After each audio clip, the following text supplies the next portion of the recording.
Olá, a gente começa mais um Aspomil de Olho no Futuro, este projeto da Associação de Assistência Social dos Policiais Militares do Estado de São Paulo, tendo como fundador e todo o diretor desse sistema aqui, o nosso tenente Dirceu Cardoso Gonçalves. E hoje, Aspomil de Olho no Futuro, falando sobre medicina, uma prestação de serviço para você que acompanha as nossas redes. A gente tem a honra e o prazer de receber aqui o Dr. Luiz Felipe Brolo, urologista, graduado em medicina pela Anhembi Morumbi, residência em cirurgia geral pela Faculdade de Medicina de Jundiaí e urologia pelo Hospital Santa Marcelina.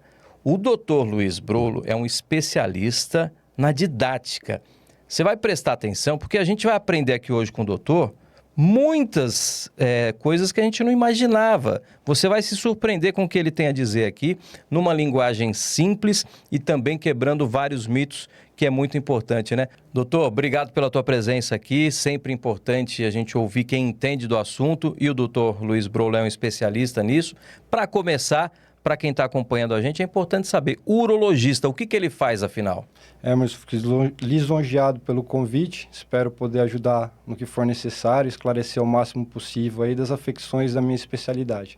Tá? Primeiramente, um urologista é cirurgião de rins e vias urinárias e também gênito urinário masculino. Tá, agora o seguinte, outro dia, a gente se conhecendo, o senhor me disse o seguinte: o médico que cuida do hormônio, muita gente acaba procurando o quê? Um endocrinologista. Tá certo ou o urologista cuida disso também?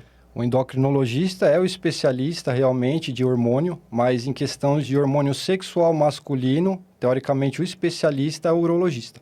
Então, o endocrinologista ele vai cuidar de doenças hormonais, muitas vezes síndrome de Cushing, hiperaldosteronismo, existem várias afecções relacionadas ao excesso ou ausência de hormônio, né? Então, o endocrinologista ele cuida mais dessa parte, tanto na questão própria como diabetes, dislipidemia também faz parte da afecção do tratamento da endocrinologia.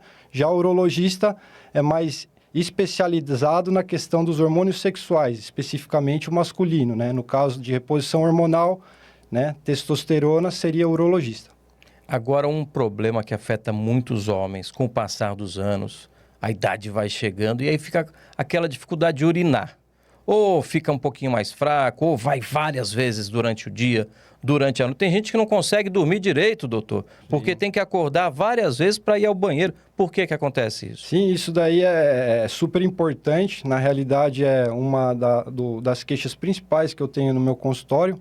E é engraçado porque a grande maioria dos pacientes, né, eles acham que urinar bem diversas vezes durante o dia, picado, e à noite, e acordar diversas vezes para urinar, quer dizer que está urinando super bem. Ele acha que o rim está funcionando direitinho, mas na realidade não é bem assim, né? Urinar bem, eu até brinco com meus pacientes, né? Que nem tinha em torno de 15, 18 anos de idade, né? Quando o jato era extremamente forte, né? Aquele jato que vai na parede, não no pé. Né? Vai no teto, né? Isso, vai no teto, exatamente. Muitos pacientes acham que conforme a idade, talvez a bexiga vai ficando mais velha e isso é fisiológico, mas na realidade não. Obviamente, tem a questão fisiológica porque a condição principal que acomete isso é a hiperplasia prostática, que é o crescimento benigno da próstata, né? E esse crescimento ele pode afetar ou não a qualidade miccional do paciente, e se afetado, existe tratamento para isso, tá? Então, assim, não é simplesmente porque o paciente é idoso que ele vai urinar mal para o resto da sua vida, muito pelo contrário, né? É importante, o senhor falou um nome, um termo que muitas vezes as pessoas já ficam desesperadas. Hiperplasia prostática. A pessoa fala, eu tô com câncer, eu tenho hiperplasia. Não é câncer. Hiperplasia, não, a pessoa não tem que se assustar com isso. Hiperplasia prostática, né? O próprio nome diz, hiperplasia prostática benigna, né? Porque não é relacionada ao câncer. Mas de benigno, na realidade, ela não tem nada, né? Porque conforme ela vai evoluindo, se o paciente não vai tratando essa disfunção miccional, a longo prazo vai causando remodelamento na bexiga, a bexiga vai ficando mais fraca e isso piora todo o processo, faz com que ele tenha infecção urinária de repetição, muitas vezes até insuficiência renal, ou muitas vezes até entrar em retenção, né? Ficar sondado com uma sonda no pênis, né? Por um período prolongado, onde só é retirado após o procedimento cirúrgico. A gente tem até uma ilustração para mostrar bem isso, doutor. Sim. A próstata vai crescendo com a idade avançando, a próstata também aumenta. Isso é natural, é um processo natural Sim, da vida. é um processo natural, fisiológico. Na realidade, não é por via de regra, mas a gente espera que a maioria dos pacientes acima de 40 anos de idade, né, ela eventualmente começa a crescer, tá? E por que que ela cresce, né? Eu até brinco com meus pacientes, né, para didaticamente explicar, eu digo que a próstata é como se fosse uma laranja, né? Tem a cápsula e tem os gominhos. E ela, anatomicamente, ela fica embaixo da bexiga, né? E por que a gente tem a próstata, né? Qual é a função principal dela? É promover o ejaculado, né? Então, ela que produz o líquido seminal, né? Os espermatozoides são produzidos no testículo, por intermédios do ducto deferente, que é um canalzinho que liga o testículo até a próstata, né? Eles se misturam com o líquido que é produzido na próstata, estocado nas vesículas seminais, e a gente ejacula, né? Tanto o líquido, que vai nutrir os espermatozoides, fazer com que eles propaguem até o ovário, e os espermatozoides têm a carga genética masculina, que entrando em contato com o ovário vai gerar criança. Então, a função principal da próstata é essa, né? É produzir o líquido seminal, o ejaculado. Tá? Então, por isso que a gente tem próstata e as mulheres não. E anatomicamente falando, ele fica embaixo da bexiga. Então, para a urina descer e ir para o pênis, primeiro precisa passar por dentro dela, né? E ela, eu até brinco, eu falo que ela é como se fosse uma laranja, ela tem a casca e tem os gominhos, né? O que cresce na hiperplasia prostática é os gomos. A partir dos 40 anos de idade, em média, né? Ele vai se alimentando da dehidrotestosterona, que é a testosterona forte do homem, e vai crescendo. Então, a gente espera que esse crescimento é exponencial conforme a idade, ou seja, diretamente proporcional. Quanto mais idoso o paciente, maior o tamanho da próstata. Não é por via de regra, mas na grande maioria das vezes isso que acontece, tá? E o que cresce na hiperplasia é os gomos, tá? Se os gomos crescem, tá? E a cápsula, teoricamente, ela é molinha, o que que acontece? Ela vai expandir junto com os gomos e nunca vai comprimir o canal da urina. Já se a cápsula é dura, chega num certo crescimento que ela restringe, e como os gomos não param de crescer, porque eles vão se alimentando da dehidrotestosterona progressivamente, eles não conseguem expandir, eles começam a crescer para dentro do canal da urina, né? Como é nessa segunda figura aí. Isso, o paciente começa a ter jato fraco, entrecortado, sensação de esvaziamento completo, urgência miccional, esforço, hesitância, tem que ficar esperando para a urina sair, e esforço para urinar, e acorda diversas vezes à noite, né? A gente tem um hormônio forte, chama antidiurético. A gente só sente vontade de urinar 5 minutos depois que a gente acorda, né? Então, se a gente está acordando, né, à noite, diversas vezes para urinar, a gente de alguma forma está descompensado. E o que que acontece nessa condição? Como a próstata restringe o canal da urina, a bexiga ela fica hiperativa, ela fica com uma certa urgência, porque ela quer eliminar esse excesso de resíduo. Se ela não elimina esse excesso de resíduo, né, o rim não consegue escoar, porque o rim escoa gravitacional. Então, se a bexiga é de alta pressão, a urina não consegue sair, teoricamente o rim ele fica insuficiente. Então, qual que é a função principal da bexiga? Primeiro, ela tenta contrair mais do que ela deveria para expulsar o máximo possível e ficar forte. Ela fica espessa. Depois de um certo tempo, né, a hiperplasia ela também é de um caráter progressivo, a bexiga nota que, mesmo estando forte, ela não consegue diminuir a pressão dentro dela, ela está preocupada com o rim. O que que ela faz? Ela dilata e fica fraca. Aí o paciente começa a ter insuficiência, pode ter insuficiência renal, pode ter infecção urinária de repetição. Veja bem, homem não é para ter infecção, porque a uretra é grande, né? Só tem infecção se eventualmente tiver resíduo aumentado, né? Ou muitas vezes o paciente até entra em retenção, porque além da próstata estar obstruindo, a bexiga já não contrai mais direito, porque ela dilatou. Então, assim, hiperplasia prostática de benigno não tem absolutamente nada, né? E se pacientes têm sintomas obstrutivos, eles devem sim procurar um urologista. Qual a forma de tratamento? Inicialmente, remédio. E se porventura o remédio não surgir efeito, ou se o paciente não quiser tomar remédio, aí parte para o procedimento cirúrgico, que é a raspagem da próstata na grande maioria das vezes. E quando a próstata é de um volume maior, normalmente acima de 80 gramas, aí parte para a cirurgia aberta, videolaparoscópica, ou hoje em dia temos a facilidade da cirurgia robótica, né? Que faz com que o paciente tenha uma recuperação pós-operatória muito melhor. Esse assunto é tão importante que eu não vou virar a página ainda não, doutor. O senhor falou bastante sobre isso, mas ainda tem mais a dizer. Para quem está vendo a imagem, isso daqui ó, é o canal, né, por onde passa a urina. Sim. É por isso que a bexiga fica cheia, não consegue escoar, vai várias vezes. Mas essa imagem aumentada não quer dizer câncer. Certo? O senhor falou, de benigno não tem nada, mas também não é maligno, não é câncer. Não. É ruim porque muda a vida da pessoa e tal.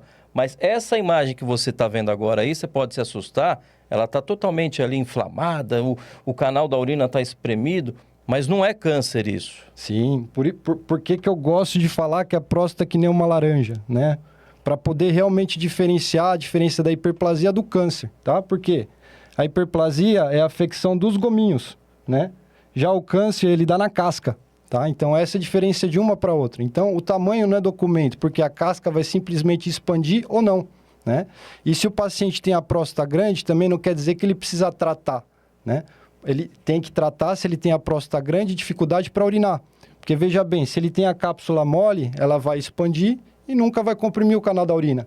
E também o tamanho dela não é documento, não quer dizer que vai ter câncer, porque o câncer dá na casca, então ele vai simplesmente expandir com a cápsula, né? E assim, a parte da hiperplasia, né? A gente só trata se o paciente tem dificuldade para urinar, né?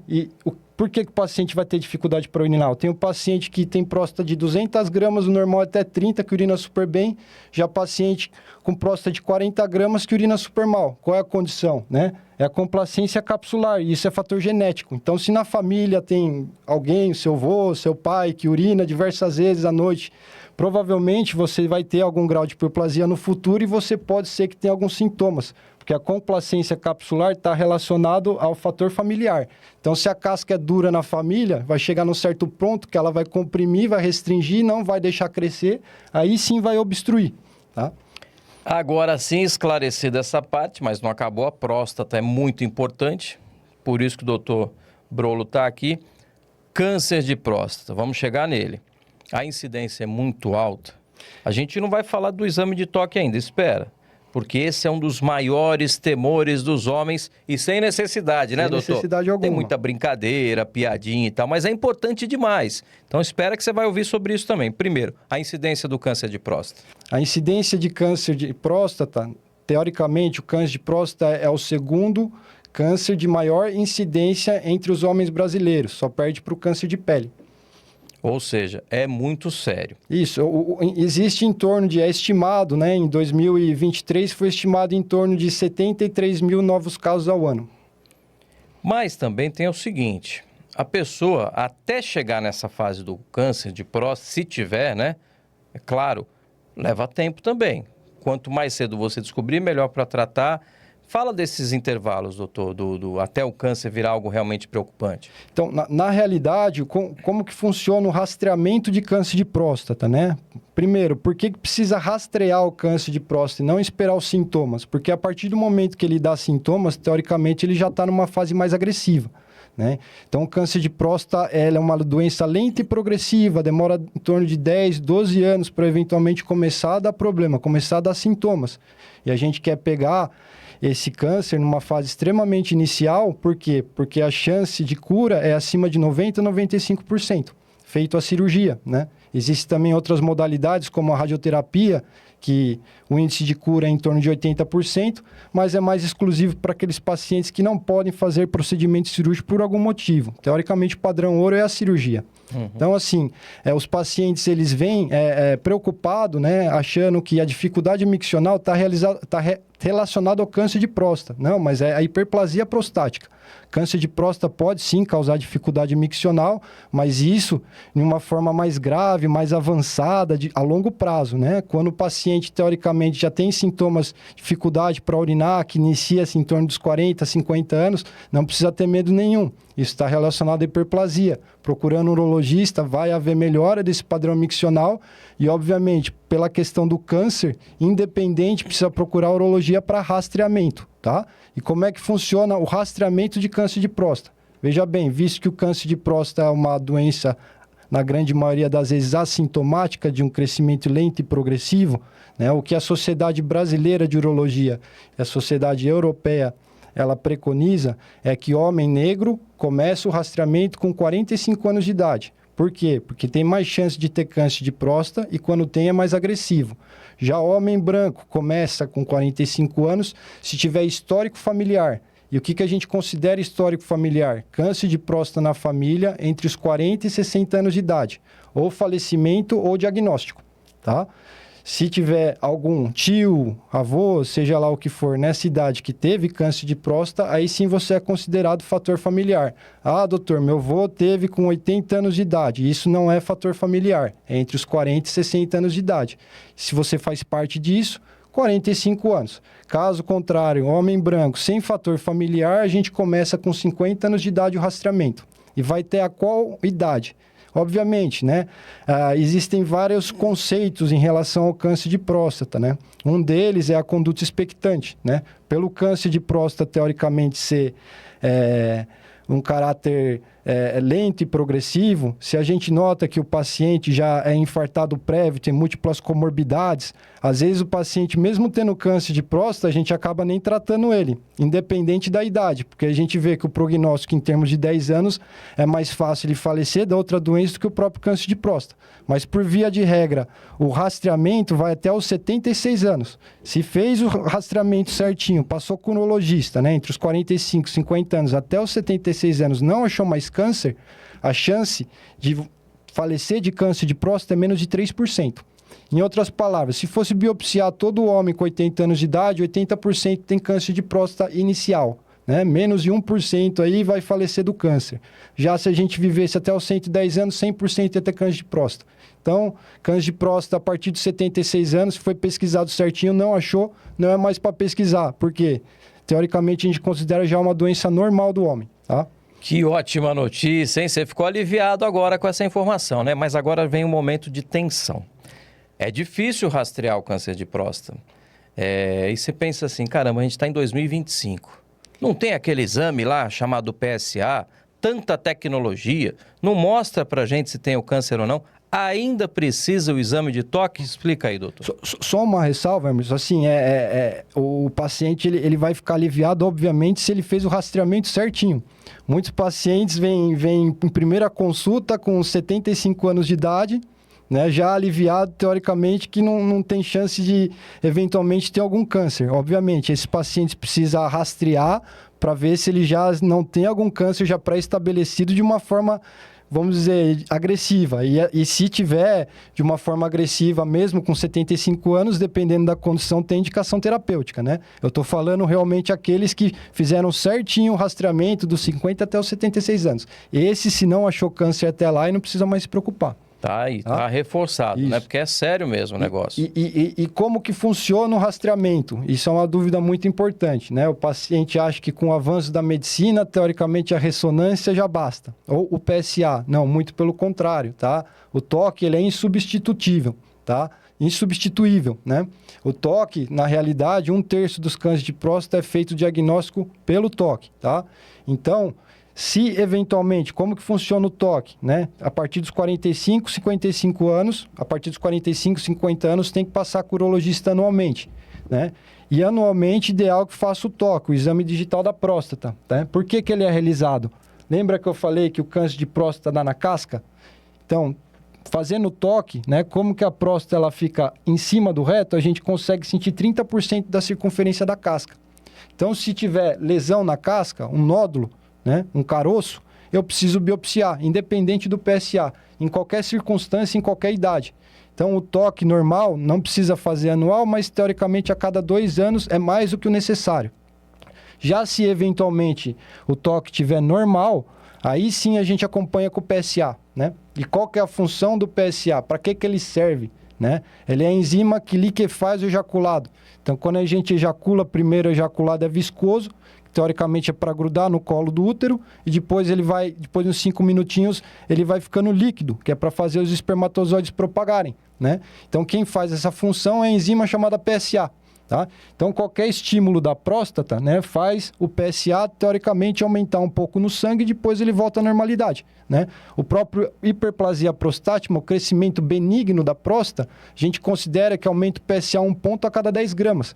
Então, espera-se que um paciente com uma próstata de 50 gramas talvez tenha 5 de PSA. Isso daí é normal, só pela questão da hiperplasia.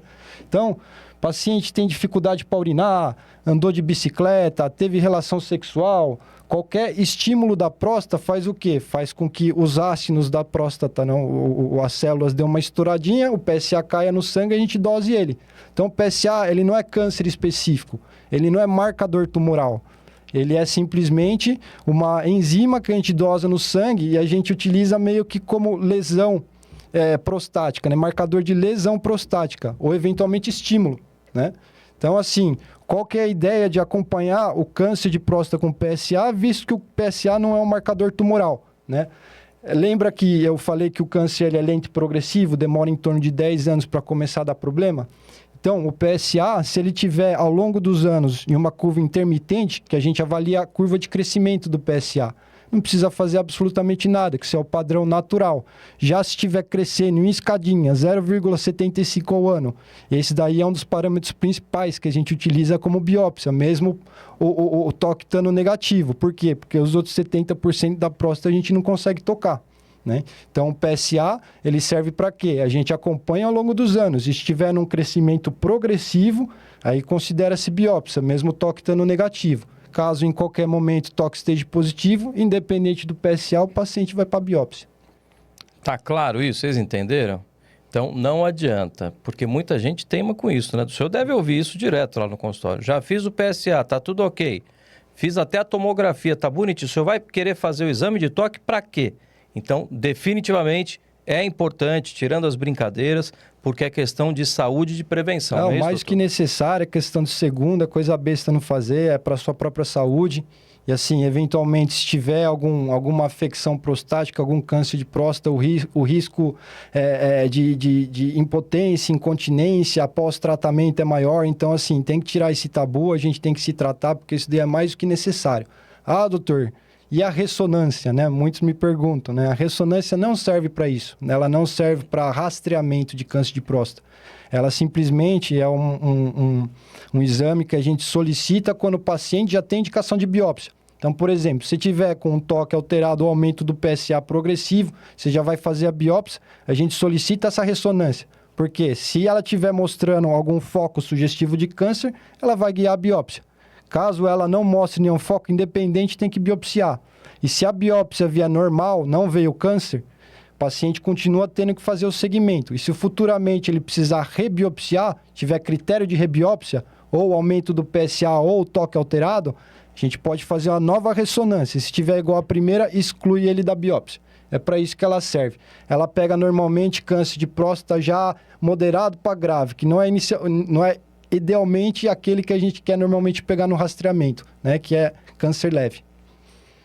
Doutor, sua área também envolve os hormônios, né? Como a gente já falou. E o homem, a idade chegando também, o hormônio parece que vai baixando, não sei o que acontece, diminui o apetite sexual, tem dificuldade para emagrecer, ao contrário, até engorda, né?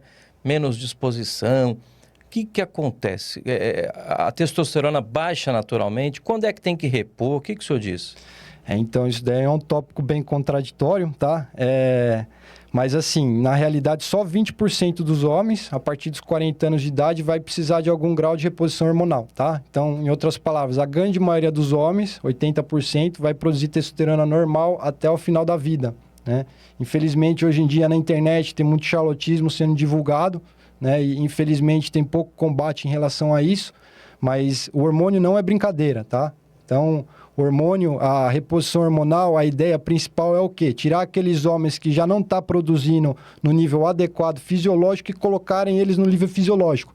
Por quê? Paciente que tem hormônio baixo, hipogonadismo, assim como excesso de hormônio, né? Eles têm risco cardiovascular de infartar 3 a 5 vezes mais.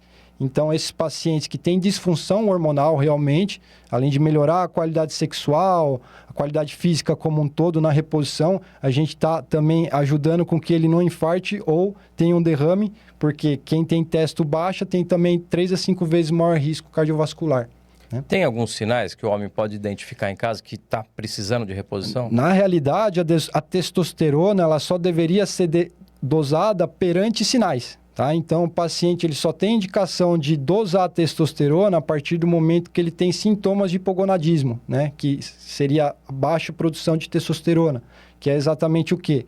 Perda total da libido. Então, o paciente tem que chegar para mim falando que ele não sente vontade nenhuma de ter sexo. tá? Que ele só quer dormir, só quer ficar em casa, meio que sintomas depressivos, não sente vontade de fazer absolutamente nada, não tem energia para a realização de exercício físico. Se esse paciente, sim, é acima de 40 anos de idade e tem esses sintomas, aí sim tem indicação de dosar a testosterona, tá? E a Sociedade Brasileira de Urologia e Andrologia, que preconiza, né? Que a testosterona esteja acima de 300.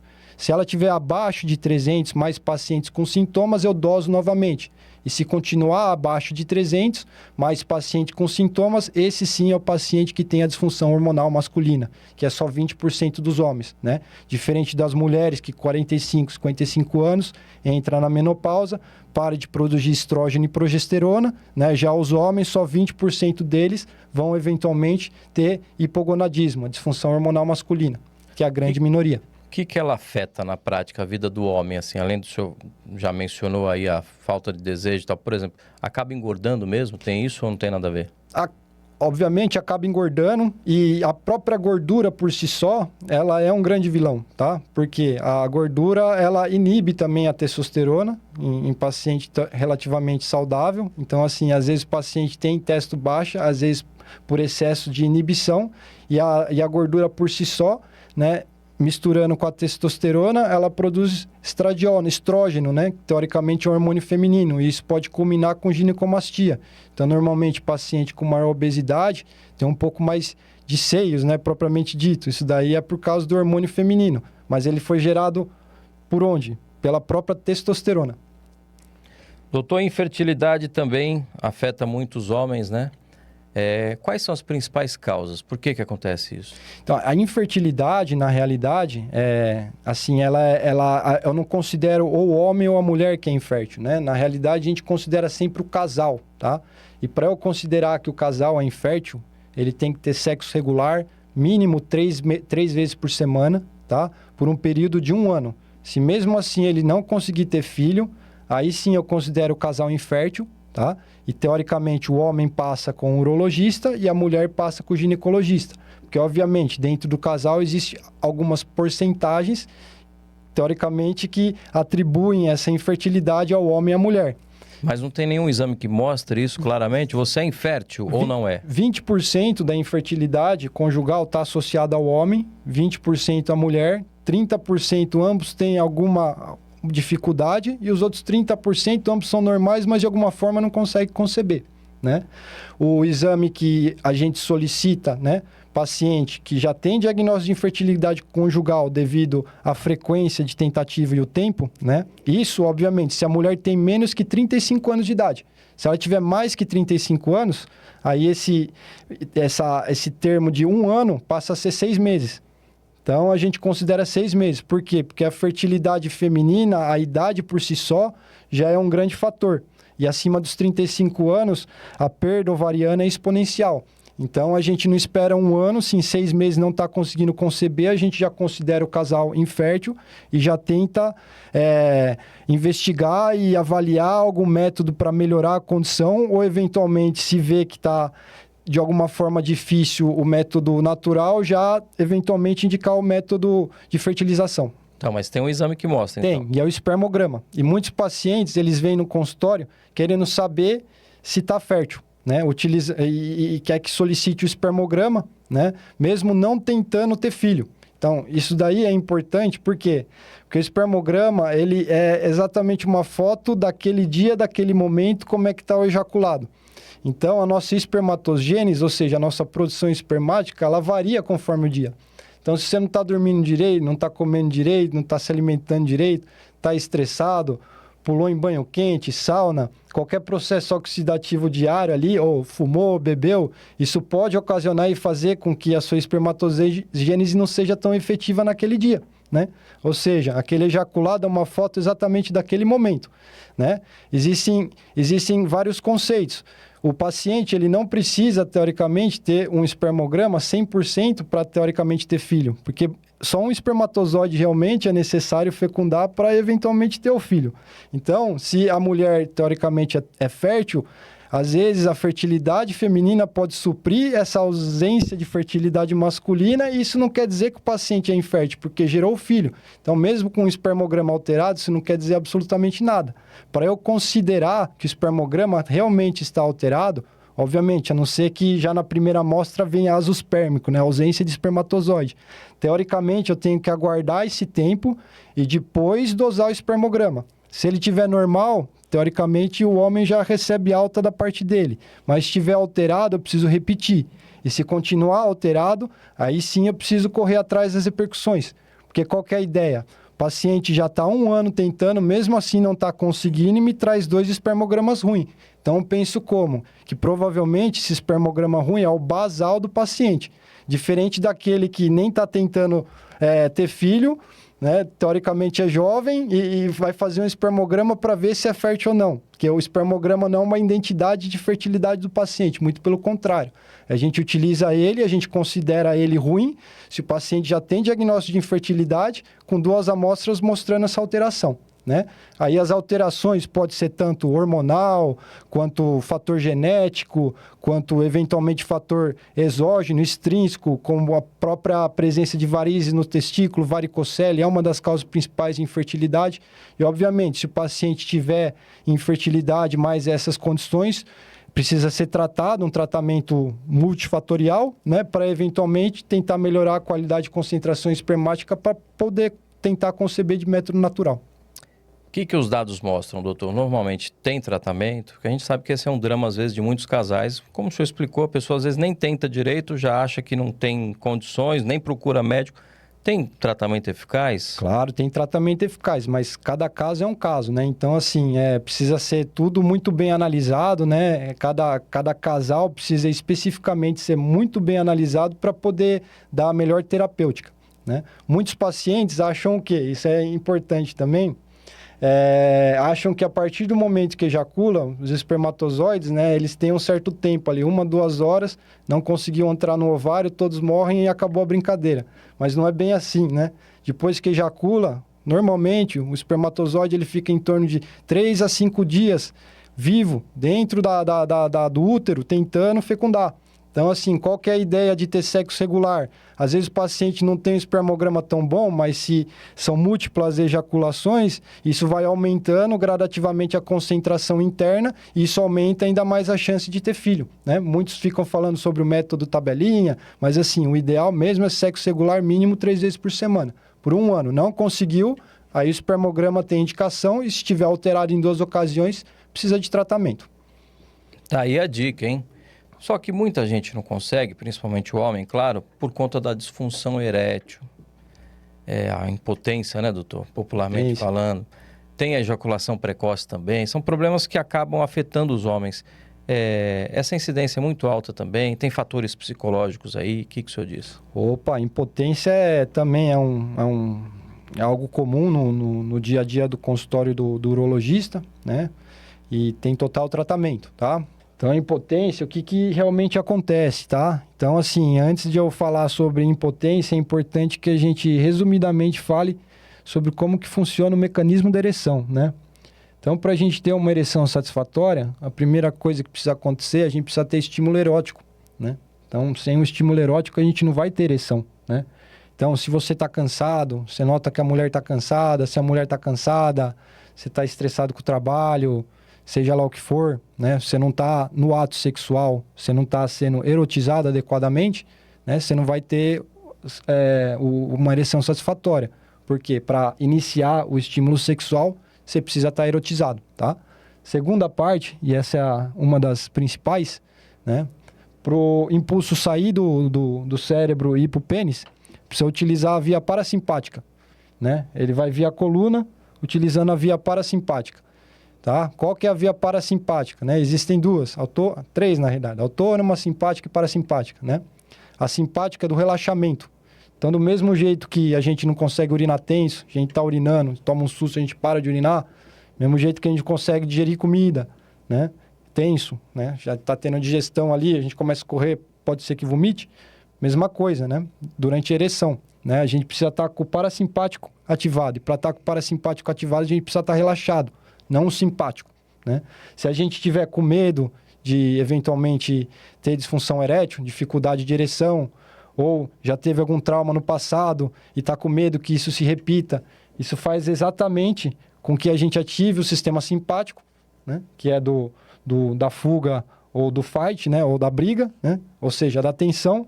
Não ativando o sistema parasimpático, a gente não consegue nem fazer com que o estímulo do cérebro vá para o pênis e inicie a ereção, né? Então, aí tem a primeira disfunção erétil, que é a disfunção erétil psicogênica, né? Normalmente, a psicogênica pura é aquele paciente de 20 anos de idade que tem dificuldade para ter ereção, normalmente arranjou uma namorada nova, né? E está tenso, quer, vamos bem dizer assim, representar, né? E chega lá no dia todo tenso, vê o sexo como um objetivo e não uma brincadeira, e obviamente falha, né? Porque estava com medo de falhar, estava com o simpático ativado o tempo inteiro, não ativou o parasimpático. E isso vira um efeito bola de neve, né? Porque como ele falhou, ele fica com aquilo na cabeça, isso faz com que ele possa falhar diversas vezes. Esse daí é o psicogênico puro. Por quê? Porque ele tem 20 anos de idade. Então a gente sabe que, ele não tem nenhum problema no sistema neurovascular que faz com que ele não tenha uma ereção satisfatória, né? Esses pacientes aí, tratamento, importante passar em consulta, na realidade, para que ele escute num profissional que realmente ele não tem nada, só disso já melhora em torno de 80% dos casos, mas caso não melhore, terapia sexual. O veneno aqui é a utilização da tadalafila, né? Hoje em dia, infelizmente, muitos adultos jovens aí acabam utilizando esse medicamento, e se o paciente tem disfunção erétil psicogênica, o tadalafila alimenta ainda mais essa disfunção erétil. Porque, obviamente, o paciente sem necessidade do remédio, como efeito placebo, né, ele vai ter, eventualmente, uma ereção satisfatória, mas depois ele vai notar ou vai achar que ele é dependente da medicação. Então, o dia que ele esquecer, ele vai, eventualmente, ativar o simpático e não o parasimpático e não vai ter uma ereção satisfatória, tá? Convenhamos, o paciente está estimulado e está totalmente normal, tá? Está tranquilo ali, né? Tá relaxado. Aí sim, o sistema nervoso, né, o sistema nervoso central, no cérebro, manda informação via coluna parasimpática para o pênis. Ele começa a liberar uma substância chamada óxido nítrico. Isso vai causando vasodilatação peniana e vai havendo influxo sanguíneo. Então, começa a entrar sangue dentro do pênis, tá? O pênis ele é uma câmara fechada, né? Tem os corpos cavernosos. Então, a partir do momento que ele incha, ele começa a comprimir a veia e não deixa o sangue sair. Então, não existe retorno venoso.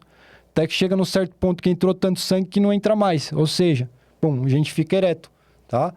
A gente tem uma enzima que ela vai degradando a ereção. Então, é o anti-estímulo do nosso corpo, né? O nosso corpo é importante, sempre tem o estímulo e o anti-estímulo. Essa enzima ela vai degradando a ereção devagarzinho. Enquanto a gente tem um estímulo sexual preservado, a gente vê esse estímulo enzimático e a gente permanece ereto. A partir do momento que perdeu vontade ou ejaculou, o que acontece? O estímulo enzimático sobressai, o influxo peniano, o sangue começa a sair do pênis e a gente detumesce, né? Então, qual que é a disfunção erétil orgânica? A disfunção erétil orgânica é que nenhum homem normalmente fala, mas a partir dos 40 anos de idade, 30% já começa a ter disfunção erétil orgânica, né? Ou seja, o sistema neurovascular já não está tão íntegro, só pelo fator idade, tá? Obviamente, quem é obeso, tabagista, etilista, diabético, não é por via de regra, mas assim, tem maior chance de ter isso de uma forma um pouco mais intensa, né? E quem, teoricamente, se exercita e não utiliza nenhum tipo de droga ou, eventualmente, é totalmente saudável, obviamente, essa condição aí pode ser que postergue por um tempo maior, né? Tá? Então, assim, mas a partir dos 40 anos já começa a ter algum grau de disfunção sexual orgânica, tá? E o que acontece na disfunção sexual orgânica? Mesmo o paciente tendo estímulo normal, mesmo ele estando relaxado, porque o sistema neurovascular já não está tão íntegro, o impulso não chega tão forte no pênis e o estímulo enzimático sempre vence. Então, em outras palavras, ou o paciente tem dificuldade de ter ou manter ereção, né? E quando ele, mais de 50% das vezes está assim, a gente considera disfunção erétil, né? Ter disfunção erétil de vez em quando, normal, só não pode ter mais de 50% das vezes. E esses pacientes acima de 40 anos que têm dificuldade, eles não simplesmente têm disfunção erétil orgânica, ele vai ter mista, porque como que ele não está conseguindo ter ou manter ereção, ele começa a ter medo de ter sexo e por ter medo de ter atividade sexual, ele fica com o simpático ativo, inibe o parasimpático, então ele começa a ter dois problemas. Aí vira o efeito bola de neve, né? O que é a tadalafila, a sildenafila, o Cialis, o Viagra, o que eles agem? Eles não agem no estímulo erótico, eles não fazem que o paciente fique mais relaxado, muito pelo contrário, ele simplesmente vem e inibe, bloqueia a enzima que está comendo a ereção, está bloqueando a ereção. Então, assim, paciente com menor estímulo, porque o sistema neurovascular já não está tão íntegro, consegue ter uma ereção satisfatória, porque a enzima que degrada a ereção também está sendo bloqueada, né? E nessas condições, né, quando o paciente tem disfunção erétil acima de 40 anos, está mais que indicado terapia medicamentosa. Caso o remédio não funcione, existem outras modalidades, né, como Caverject ou, eventualmente, prótese peniana, né? O ultrassom Doppler peniano, que muitos me perguntam, ele está indicado quando que o remédio não está surgindo efeito. Então, se o paciente está tomando o remédio, mesmo assim não está surgindo efeito. E muitos pacientes tomam remédio e falam que, mesmo tomando a medicação, não surge efeito. É importante salientar que o remédio ele simplesmente bloqueia a enzima, tá? Então, se o paciente ele não tiver erotizado ou se ele tiver tenso na hora, vendo aquilo como objetivo e teoricamente não uma brincadeira, obviamente ele vai falhar. Por quê? Porque o impulso nem vai chegar no pênis, nem vai haver a liberação de óxido nítrico para a enzima começar a funcionar. Então, bloquear a enzima nessas condições é inefetivo.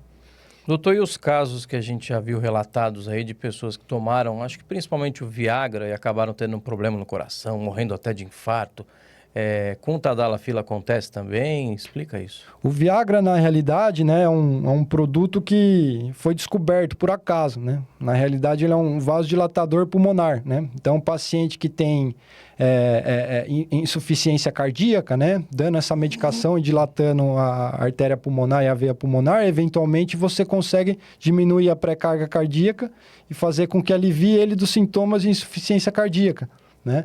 Só que os pacientes idosos que estavam com essa condição na UTI, eles utilizavam Viagra para essa condição e descobriram que Viagra também fazia com que o paciente tivesse uma ereção satisfatória, né? Então, assim que foi descoberto o Viagra. Então, qual que é a contraindicação, né, do Viagra, né? Ou tadalafila, sildenafila, qualquer inibidor da enzima, né? A contraindicação absoluta é paciente infartado, na câmara cardíaca direita, não a esquerda pode utilizar, a direita não, ou que utiliza alguma medicação de paciente coronariopata à base de nitrato. Esses pacientes é proscrito, é contraindicado o uso de qualquer medicação para ereção. Pode acontecer o quê e por que lado direito e lado esquerdo diferentes? Porque, teoricamente, né, com um problema do lado direito, se você ainda causa uma vasodilatação pulmonar, você diminui ainda mais a pré-carga do lado esquerdo. E teoricamente, o coração ele se auto-oxigena. E ele se oxigena do lado esquerdo. Então, indo menos sangue para o lado esquerdo pode aumentar o risco de infarto, novamente. Quem toma medicamento para controle de pressão arterial, quem tem pressão um pouco alta e toma esse medicamento, pode tomar? Pode tomar sem problema, lembrando que a hipertensão é um dos vilões para disfunção erétil, né? A hipertensão a longo prazo vai acabando com o sistema vascular e normalmente as arteríolas, né, que teoricamente são os vasos menores e os capilares são os que mais são afetados, né? Que nada mais, nada menos é do que a vascularização peniana. Ejaculação precoce, doutor. Muita gente tem essa queixa também, né? É também psicológico? Ejaculação precoce é totalmente psicológico, tá? Tá muito relacionado à ansiedade pré-coital. Então, aquela ânsia de, da última vez eu ejaculei rápido, preciso demorar mais. Isso faz, teoricamente, se ejacular mais rápido ainda, tá?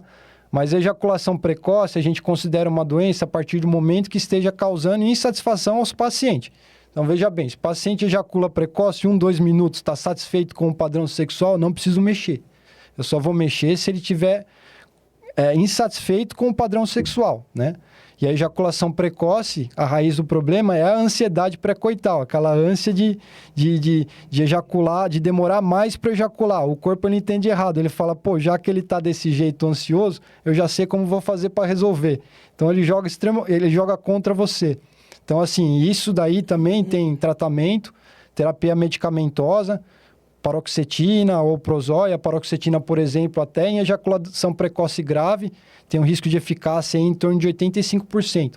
Então, assim, tem tratamento. Se eventualmente você estiver inconfortável com o seu padrão ejaculatório, né, aí precisa procurar o urologista, que a gente tem tratamento para isso. A única questão é, ejaculação precoce, a gente considera até 5 minutos. Então, veja bem, se passou de 5 minutos e você quer melhorar essa condição, teoricamente nem doença você tem. Tá? Pedras nos rins, cálculo renal, doutor, acontece muito. Dizem, eu nunca tive, graças a Deus, que é uma das piores dores que tem. É verdade isso? Por que acontece? Quais são os fatores? Pedra no rim, né? Isso aí é... A gente já vê o paciente já de longe quando ele está com dor de cálculo, né? Porque é a segunda pior dor do mundo, né? Primeiro é cefaleia em salvas, tem gente que fala que é ser queimado vivo, segundo é cálculo, parto normal é a quarta. Então, e isso as mulheres confirmam também. Elas falam que dói mais realmente expelir um cálculo do que ter um parto normal, né? Então, assim, é uma dor insuportável, né? Parece que vai morrer. Então, começa aqui no flanco, que a gente fala, depois o flanco ele irradia para próximo do umbigo, depois, eventualmente, fica mais próximo aqui do umbigo, com irradiação para o testículo ou os lábios vaginais, no caso da mulher, né? E isso se o cálculo progredir e conseguir, eventualmente, chegar até a bexiga e ser expelido com facilidade, né? Mas uma pergunta principal é por que eu tenho cálculo, né? Muitos perguntam, né? E assim, é multifatorial, né? Existem várias condições que culminam com a formação do cálculo urinário, né? Uma delas é desidratação, né? Quem tem cálculo urinário tem 50% de chance de novos cálculos em 5 anos e 60% em 10. O que é preconizado para a sociedade, né? Para evitar essa recorrência? Que toma pelo menos 3 litros de água por dia, quem tem cálculo urinário. Por quê? Tem que urinar 2. Como a gente tem perdas insensíveis no meio, a gente tem que tomar pelo menos 3 litros. Caramba! Tá? E assim, fator dietético também, excesso de proteína, excesso de sal também é um dos fatores que culminam com a formação de cálculo urinário. Tá? Mas às vezes não é que o paciente come muito, às vezes o corpo absorve mais do que deveria, né? Isso também é um dos outros fatores, né? Como, por exemplo, o paciente com doença inflamatória intestinal, também, pelo fator desabsortivo, tem maior condição de formar cálculo urinário, né? No geral, para evitar essa dor aí absurda, uma das piores do mundo, no geral, o que a pessoa precisa fazer? Olha, precisa se, assim... Fator, assim, o ideal mesmo é a hidratação. Mas mesmo o paciente fazendo tudo certinho, tem aqueles pacientes que têm fator genético, entendeu? Então, assim, pode fazer o que for, vai formar cálculo urinário. Tem fator anatômico, às vezes dentro do rim, né? Os grupamentos, eles não estão todos certinho. Às vezes tem um grupamento que a gente chama de infundíbulo menor do que o outro. Isso faz com que uma drenagem de um certo ponto do rim seja menor do que o outro. Isso forma estase urinária e forma cálculo. Então, assim, o que a gente preconiza é evitar excesso de sal, proteína, atividade física regular, né? E, eventualmente, ali, hidratação, que é o mais importante. Pelo menos 3 litros de água por dia. E limão, citrato, também ajuda a prevenir cálculo urinário, né? O oxalato de cálcio é o mais comum, né? Seguido de fosfato de cálcio e, teoricamente, o que evita com que quele essas substâncias ao cálcio é o citrato. Então, uma limonadinha ali, uma vez por dia ali, tá mais do que bem indicado. Suco de laranja também, que é cítrico? Laranja também é cítrico, mas calórico. O limão tem mais citrato. Boa. Atenção, hein? Muito limão para evitar aí a dolorida pedra no rim. Agora, sobre tratamento, doutor... Litotripsia, o que é isso aí? É o principal hoje tratamento? A litotripsia, né, é a quebra do cálculo, na realidade, se você for levar esse nome ao pé da letra, né? Aí existem vários tipos de litotripsia, né? Litotripsia extracorpórea, que no caso é aquela máquina que por ondas de choque, né, mais um ponto focal, tenta fragmentar o cálculo, mas tem suas limitações, né?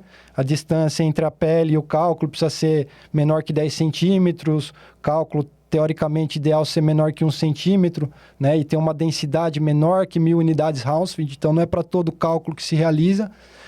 Existem urologistas que gostam muito desse método, né? Mas eu particularmente, eu acho o método relativamente um pouco antigo e eu não utilizo esse método. O método que eu utilizo normalmente é o cirúrgico mesmo, tá?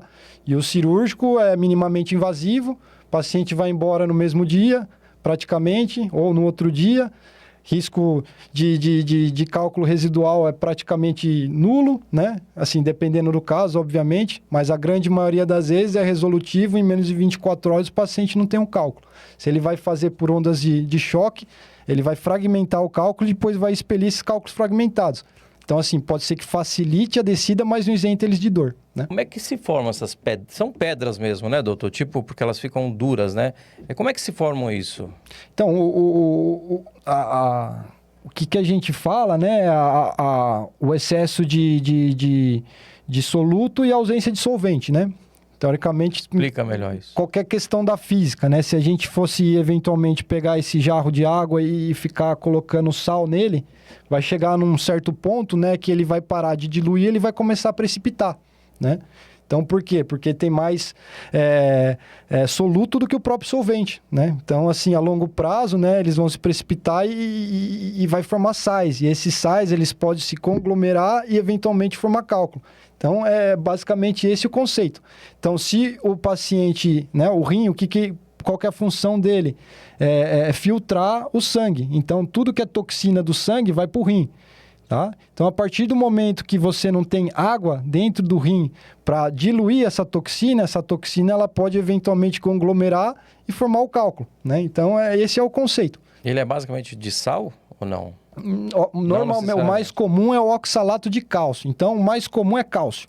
Cálcio, que é o quê? Que é a densidade do osso. Uhum. Então, em outras palavras, chá de quebra-pedra funciona? Não. Se o chá não derrete seu osso, com certeza ele não vai derreter seu cálculo, né? Só tem um cálculo específico que você, alcalinizando a urina, ele é extremamente raro e normalmente radiopaco, radiotransparente. Em outras palavras, a gente não consegue, eventualmente, ver em exame de imagem, é o de ácido úrico puro.